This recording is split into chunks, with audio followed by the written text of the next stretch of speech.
সমাজ গঠনে আমরা একটা বড় ভূমিকা রাখছি আরমানি গ্রুপের যে সংস্থা, যে অর্থায়ন মানে ডোনেশন দিচ্ছে এরকম একটি সংস্থা। এটা সরাসরি আরমানি গ্রুপের কোনো সিস্টার কনসার্ন না, কোম্পানি না।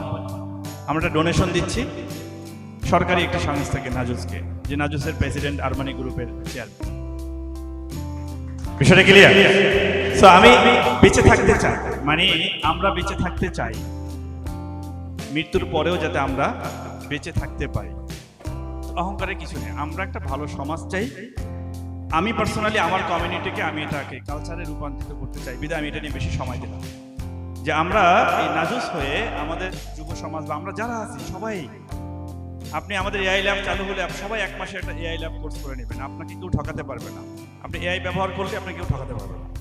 আমরা বিজনেস করছি আরমানি গ্রুপ, একদম ল্যান্ড শেয়ারিং নিয়ে যে কয়টা প্রজেক্ট আমরা কাজ করছি, তার ভিতরে eco resource land sharing project Janmabhumi সিটিতে, ল্যান্ড শেয়ারিং প্রজেক্ট মধু সিটিতে, ল্যান্ড শেয়ারিং প্রজেক্ট গ্রিন সিটিতে, ল্যান্ড শেয়ারিং প্রজেক্ট মুসাফা সিটিতে। এই 4টি সিটির সাথে আমাদের গত 1.5 বছর থেকে জয়েন্ট ভেঞ্চার। আর মুসাফা সিটি এটি আমাদের ফ্যামিলি বিজনেস, আমি এটার সিও, এবং মুসাফা সিটির ম্যানেজিং ডিরেক্টর আমার ইমিডিয়েট আপন বড় ভাই। আমাদের 2014 সাল থেকে ওখানে প্রায় 120 একর ল্যান্ড পর্যায়ক্রমে অধিগ্রহণ করা হয়েছে। এটার সেলস এবং এটার ডেভেলপমেন্টের জন্য আরমানি প্রপার্টিজ গত 1.5 বছর থেকে কাজ করছে।